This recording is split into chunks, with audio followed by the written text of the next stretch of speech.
Hello again. So today's excerpt is from chapter 19 called Kinship Connection.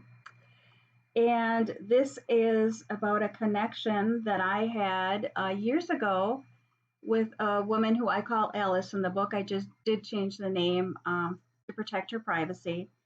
Um, but I had met her at a writing conference. And we would come to find out not only did we love writing, but we also had a love for dachshunds and her dachshund named Eddie, which I also changed the name to protect his privacy as well. We would stay in touch because we both loved writing and we both had a love for dachshunds.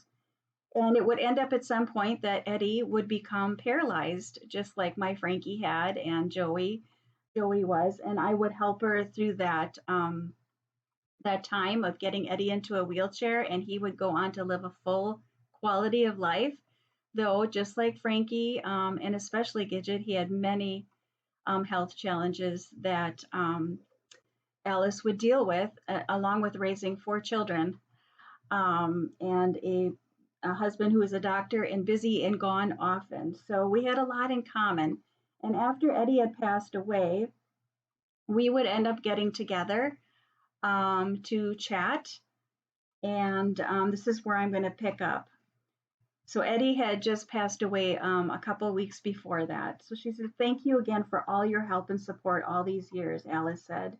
"Now that I don't have to take care of Eddie 24/7, I plan to get back to writing." As I listened to Alice and murmured words of understanding, I felt a familiar feeling tugging at my heart. It was the guilt I'd felt when I first read of Eddie's passing and found myself envious that she would now have more time for herself. But I took comfort in the fact that she expressed her desire to get back to something she enjoyed. Have you had any other signs that Gidget is communicating with Kylie?" Alice asked. And I had shared on a blog post after my yellow Labrador had passed away. I sensed this communication that was going on between my dog Gidget and my dog Kylie, and I had written about that. I said, "No, I haven't sensed anything since I wrote that blog post, but I have had a lot going on with Gidget." So this chapter really is about having this very honest discussion with Alice, who, having taken care of a dachshund with special needs, could totally understand where I was coming from, and it was a good release for me as well. So I alluded to some inner turmoil during our Facebook chat the week before, but now I felt comfortable to share more about what I was going through. Now it was Alice's turn to listen as I spoke of my feeling of overwhelm and despair with regard to taking care of Gidget.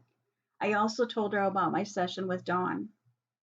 After talking to her, I felt like a cloud had lifted and that I was moving in the right direction. But since then, things have only gotten more intense. I told her that though Gidget was in good spirits and loved to eat, she had chronic UTIs. I also told her how exhausted I was with the constant demands of caring for her.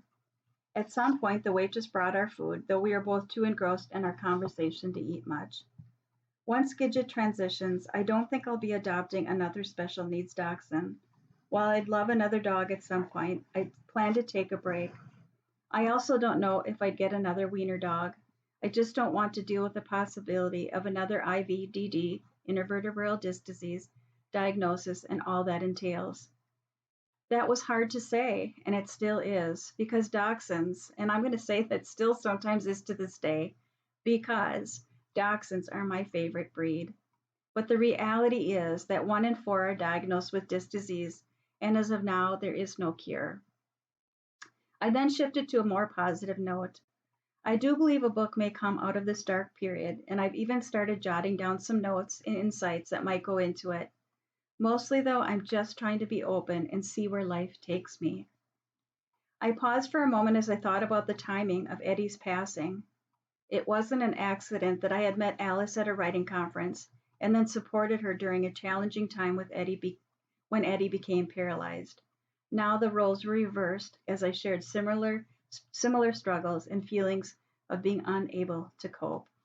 So that conversation that day with Alice was part of my healing journey as well. It just felt so good to be able to talk to somebody who could really understand the depth of what I was feeling and she could relate to it. So how important it is to have those people in our life and to not be afraid, to reach out and be open to somebody, who can hold your hand through it, and share in your feelings. So the next chapter is chapter 20. And I just have to take a sneak peek here. Yes, this is when I start to introduce. I love dachshunds, but I also love oracle cards. And oracle cards have played a very big part in my life in helping me to do exactly that, personal mastery. So I will be back tomorrow, chapter 20, and an excerpt about personal mastery. I'll see you then.